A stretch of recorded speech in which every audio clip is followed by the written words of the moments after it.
അതെങ്ങനെയുണ്ട്? കിടിലം. ചട്നി ഇല്ലാതെ കിടിലം, ചട്നി കഴിച്ചപ്പോ കിടിലം, ഗംഭീരം. ഹായ്, പാടി കിച്ചണിലേക്ക് എല്ലാവർക്കും സ്വാഗതം. ഞാൻ ഇന്നിവിടെ ഉണ്ടാക്കാൻ പോണത് മല്ലിദോശയാണ്. മല്ലിദോശ എന്ന് പറയുമ്പോൾ എല്ലാവർക്കും വളരെ ഇഷ്ടപ്പെട്ട സാധനമാണ്. സിമ്പിൾ ആണ് ഉണ്ടാക്കാനും. നമ്മൾക്ക് അതിലേക്ക് ചട്നിയോ മറ്റുള്ള കറിയോ ഒന്നും വേണ്ട. അതാണ് ഈ മല്ലിദോശ എന്ന് പറയുന്നത്. അപ്പൊ അതിലേക്ക് എന്തൊക്കെയാ വേണ്ട സാധനങ്ങളെന്നൊന്നും ഞാൻ പരിചയപ്പെടുത്തിയാലോ. ഫസ്റ്റ് വേണ്ടത് നമുക്ക് മല്ലി, മുട്ട, ക്യാരറ്റ്, ഉള്ളി, ബട്ടർ, മാവ്, ഇത്രയും വെച്ചിട്ടാണ് ഞാൻ മല്ലിദോശ തയ്യാറാക്കാൻ പോണത്. അതിന് മുന്നേ നമുക്ക് ഈ മല്ലിനെ ഒന്ന് പൊടിയായി അരിയണം, ക്യാരറ്റ് ഒന്ന് ചീവി വെക്കണം, ഇതൊക്കെ ഉണ്ട്. അപ്പൊ ഞാൻ അതെങ്ങനെയാണെന്ന് കണ്ടു. ഫസ്റ്റ് നമുക്ക് ക്യാരറ്റ് ഒന്ന് ചീവാം.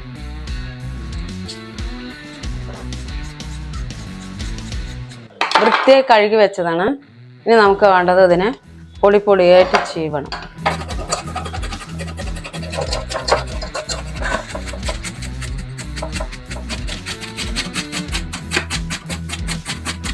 അപ്പൊ നമുക്ക് ഉള്ളി ഒന്ന് കട്ട് ചെയ്തെടുക്കാം.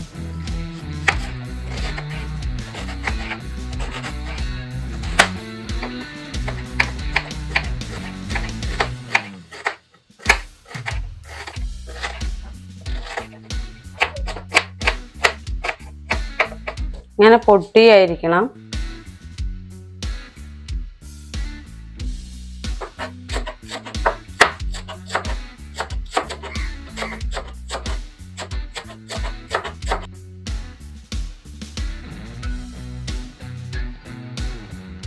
മല്ലിദോശയ്ക്ക് എന്താണ് പ്രത്യേകത പറഞ്ഞാൽ എല്ലാം വളരെ നൈസായി അരിയണം. അത് പുറകെ ഞാൻ കാണിച്ചു തരാം. അത് എന്തിനാ അങ്ങനെ നൈസായി അരിയണത് എന്തിനാണെന്ന് വെച്ചാൽ കാണിച്ചു തരാം. ഇനി അടുത്തതായിട്ട് നമുക്ക് 2 മുട്ടനെ നല്ല പോലെ അടിച്ചു വെക്കണം. 2 മുട്ട എടുത്തിട്ടുണ്ട്, നോക്കോളൂ.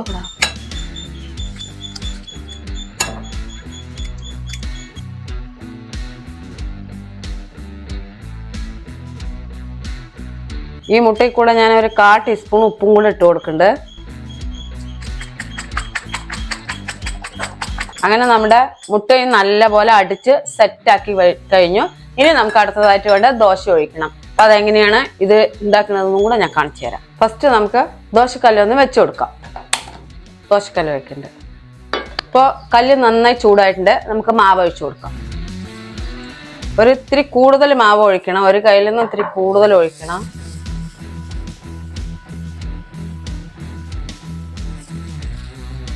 ഇനി നമ്മൾക്ക് വേണ്ടത് നന്നായി ഗ്യാസ് കമ്മിയാക്കി വെക്കണം. അത് കഴിഞ്ഞ ഉടൻ തന്നെ ഞാനിപ്പോൾ ഇവിടെ വാഴന്റെ തണ്ടാണ് എടുത്തിരിക്കുന്നത്, സൺഫ്ലവർ ഓയിലാണ് എടുത്തിരിക്കുന്നത്. നമുക്ക് ഇതിലേക്ക് ഒന്ന് മെല്ലെ തൂവി കൊടുക്കാം, സൈഡ് കൂടെ മെല്ലെ വേകാവോ.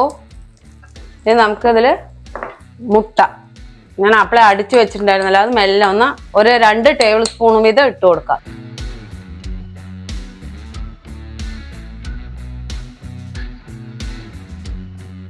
ഉള്ളി നൈസായി അരിഞ്ഞത് തൂവി കൊടുക്കാം.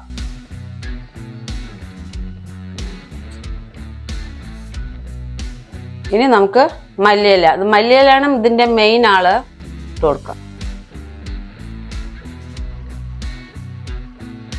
ഇനി നമുക്ക് ഇതിന്റെ മുകളിൽ ക്യാരറ്റ് ഇട്ട് കൊടുക്കാം.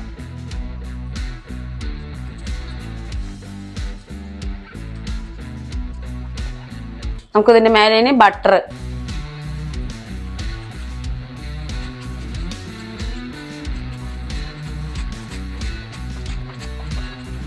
അപ്പൊ അങ്ങനെ നമ്മുടെ എല്ലാം സെറ്റ് ചെയ്ത് കഴിഞ്ഞ് നമുക്ക് ഇതിനെ ഒന്ന് മൂടി വെക്കാം. ഒന്ന് ഇത്തിരി നന്നായി വേവട്ടെ. അപ്പൊ നമുക്കൊന്ന് തുറന്ന് നോക്കാം. വാ, അങ്ങനെ നമ്മുടെ ഒന്ന് റെഡിയായി. അപ്പൊ നമുക്ക് ഇതുപോലെ ഓരോന്നായിട്ട് ഒഴിച്ചെടുക്കാം.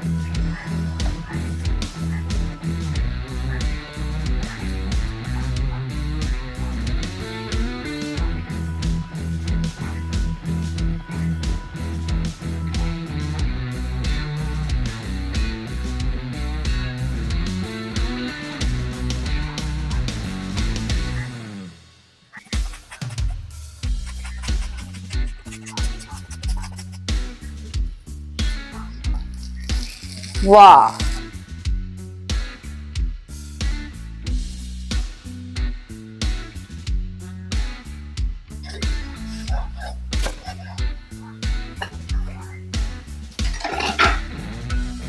മല്ലി ദോശയൊക്കെ ചുട്ട് കഴിഞ്ഞു. ഇനി നമുക്ക് നമ്മുടെ ബാബുവിനെ ടേസ്റ്റ് ചെയ്യാൻ വിളിക്കാം.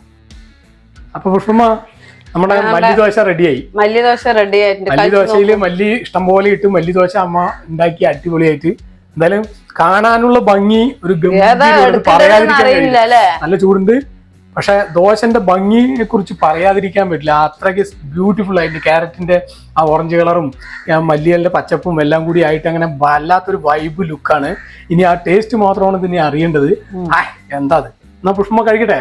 എങ്ങനെ കഴിക്കട്ടെ? ചുറ്റുകൂടി എല്ലാം കൂടി വായിലിടണോ അതോ പീസ് പീസായിട്ട് കഴിക്കണ? പീസ് പീസായി കഴിച്ചു നോക്കൂ. ശരിക്കും വെറുതെ കഴിക്കണല്ലേ? പുഷ്പം പക്ഷെ ചട്നിയൊക്കെ ഉണ്ടാക്കിയിട്ടുണ്ട്. ഇങ്ങനെ ഇങ്ങനെ ഇങ്ങനെ ഇങ്ങനെ റോൾ ചെയ്യണം. എന്നിട്ട് ഇങ്ങനെ എടുത്തിട്ട്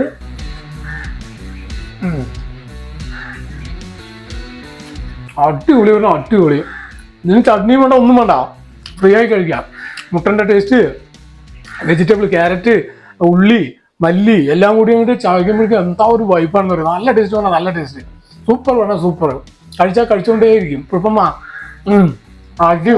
ചട്നി ഒന്ന് ഒഴിച്ച് കഴിച്ചു നോക്കൂ. ചട്നി കഴിക്കണോ? എനിക്ക് പക്ഷേ ചട്നി ഇല്ലാണ്ട് ഇഷ്ടപ്പെട്ടു കേട്ടാ. എന്നാലും പുഷ്പമ്മ ഇത്ര കഷ്ടപ്പെട്ട് ചട്നി ഉണ്ടാക്കിയ സ്ഥിതിക്ക് ചട്നിയും കൂടി ഒഴിച്ചിട്ടൊന്ന് കഴിച്ചിട്ട് കാണിച്ചു തരാം. സംഭവം കിടുവാണ്.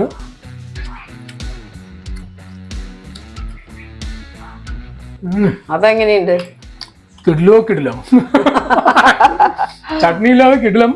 ചട്നി കഴിച്ചപ്പോ കിടിലം. ഗംഭീരമാണ്, ഗംഭീരം. പുഷ്പമ്മ എവിടെ നിന്ന് കിട്ടി ഈ റെസിപ്പി?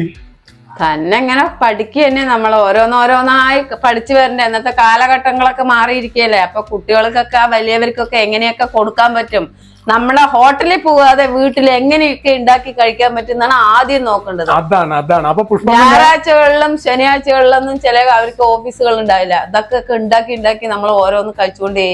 അപ്പൊ പുഷ്പമ്മന്റെ ലക്ഷ്യം എന്ന് പറഞ്ഞാൽ നമ്മൾ ഹോട്ടലിലോ റെസ്റ്റോറന്റുകളിലൊന്നും പോവാതെ തന്നെ അവിടത്തേക്കാൾ അടിപൊളി വിഭവങ്ങൾ, വെറൈറ്റി വിഭവങ്ങൾ വീട്ടിൽ നമുക്ക് എങ്ങനെ ഉണ്ടാക്കി കഴിക്കാം, അത് നമ്മുടെ എല്ലാ സബ്സ്ക്രൈബേഴ്സിനും എല്ലാ മലയാളീസിനും ലോകത്തെ എല്ലാവർക്കും പഠിപ്പിച്ചു കൊടുക്കുക എന്നുള്ളതാണ് നമ്മുടെ പുഷ്പമ്മന്റെ ലക്ഷ്യം.